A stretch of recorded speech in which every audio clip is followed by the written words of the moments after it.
Hi, I'm Robert. I'm with the Gateway Gardener magazine, and I'm here in my garden today with Margie and Dan from Kirkwood. They're both great wildlife enthusiasts and have created a wonderful wildlife habitat in their own backyard. And Margie tells me one of the most popular aspects of their habitat is a bird bubbler.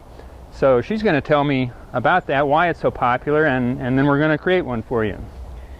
Well, Robert, birds are really attracted to the sound of moving water. Mm-hmm. And it doesn't have to be Niagara Falls, but just that trickling sound really brings the birds down, and it's a great way to help them, because no matter what birds eat, whether it's insects or seeds or fruits or nuts, they all need water. So you're going to attract more birds than with any other feature in your garden if you add water. So this little bubbler idea is one we did at our son's house. It's a variation of others we have, and we thought it might be a great project for your magazine. Great. Well, let's get started. All righty. Okay, while Dan and Margie are over there working, I've got a job to do over here. I've found the rock that I want to use for my bubbler, and it's already got a nice start for a hole in it, but I need to drill a hole through this. Now, it'd take forever to do this with a regular drill bit. Fortunately, I have a neighbor who had access to a hammer drill, and hopefully this is going to make the job a lot easier. If you don't have access to one of these, you can rent one, or you could probably even take the rock to a material supply place, and for a fee they would drill it out for you. Don't forget your safety glasses. Here we go.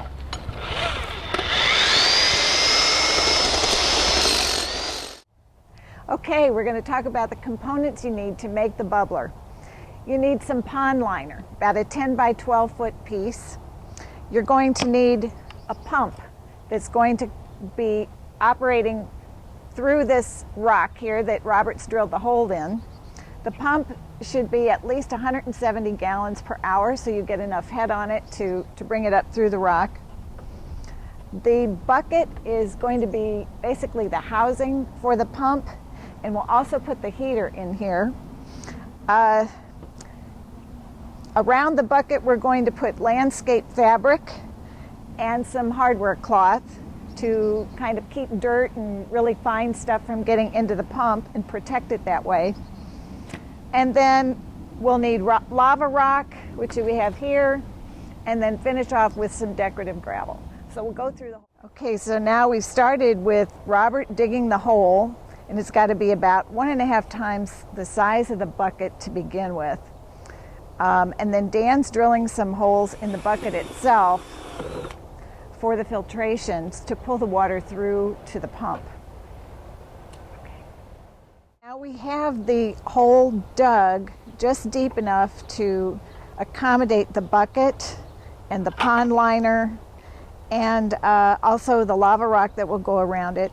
And now the next step is going to be to dig out kind of a shelf at a higher level to provide a little more water and rock surface area.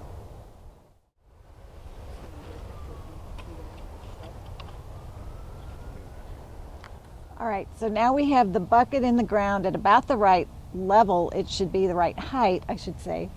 And you want it fairly level across the whole breadth of the bubbler basin itself. Okay, now Dan has placed the liner inside the hole, and he's working around the edge to kind of get the liner to lay in folds so that we can get it out to where we want it to the edge, and then we'll trim it.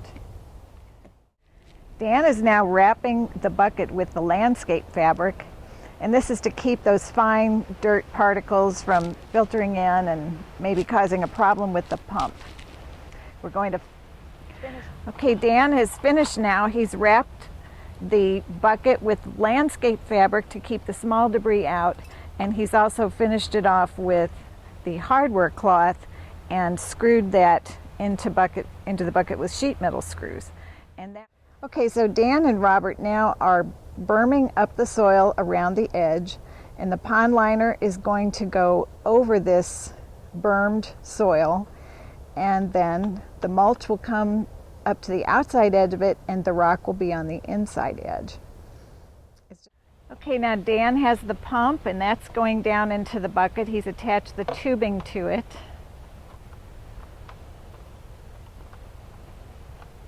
And on top of that, we'll float the heater once we get the water in the bucket.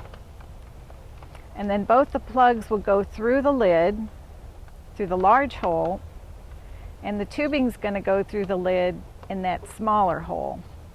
And eventually the tubing will go through the bubbler rock. So we're going to fill this whole reservoir right here with water now to test it and test the flow of the pump. Well, our water test seems to work just fine. That looks like a real good flow for this little bubbler. So now we'll finish up by adding the rock and the other components. Time now to put this lava rock in place all around the bucket.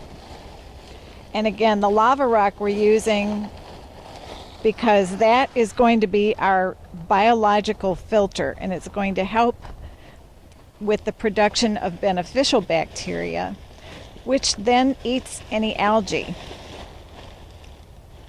So that first. And once that's all distributed around the base, then we finish off with more decorative gravel.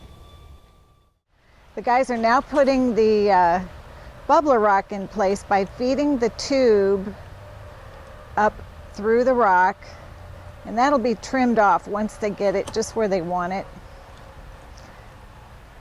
So we'll kind of position it on top of that lid. And we might need some other rock behind it to help stabilize it. We've placed a couple larger rocks to nestle up against the bubbler rock. And it's looking really good. Now Robert's working on a final trimming of the liner. You need about 3 inches to the outside of that berm. And then we'll cover that up with some mulch and compost to give it a good finished edge. And the gravel should finish up to that point. So the guys are filling in with the larger B-size gravel, and then they're going to finish off, kind of make a beach effect here at this edge where Dan is right now. Give the birds some pools here to bathe in a little bit. Well, here it is. In just a few short hours, we've created a simple, low-cost, wonderful water oasis for the birds to enjoy. Well, I better get out of here so they can do just that. Thanks for watching. I'm Robert with the Gateway Gardener Magazine.